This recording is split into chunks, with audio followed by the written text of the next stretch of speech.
सियालकोट की तहसील डस्का में ATM fraud का एक नया केस सामने आया है। हमारे ब्यूरो चीफ सियालकोट नौमान चौधरी की रिपोर्ट के मुताबिक जहां चालाक फ्रॉडियों ने एक बुजुर्ग शहरी को 85,000 रुपये का नुकसान पहुंचाया। तफसीलात के मुताबिक एक वीडियो मंजर आम पर आई है जिसमें सफ़ेद शलवार कमीज पहने एक शख्स एटीएम मशीन के अंदर मौजूद होता है। वो किसी को मशीन की खराबी का बहाना बनाकर अपना एटीएम कार्ड इंटर करने की दरखास्त करता है। इस मौके पर ब्लू शर्ट पहने एक शहरी पर तरस खाकर अपना एटीएम कार्ड इंटर कर देता है। इसी दौरान एक और शख्स जो कि काली शलवार कमीज में था ब्लू शर्ट वाले शख्स को बातों में लगा लेता है और उसका एटीएम कार्ड स्कैन कर लेता है। सफ़ेद शलवार कमीज वाला शख्स उसे वापस करने का दावा करता है कि मशीन ख़राब है और आपका कार्ड वापस कर दिया है। उसके बाद ब्लू शर्ट वाला शख्स किसी और एटीएम की तलाश में वहाँ से रवाना हो जाता है।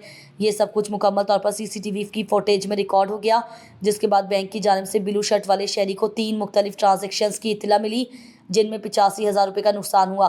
ब्लू शर्ट वाला शख्स इस मैसेज को देखकर हैरान रह गया और उसकी दुनिया उजड़ गई।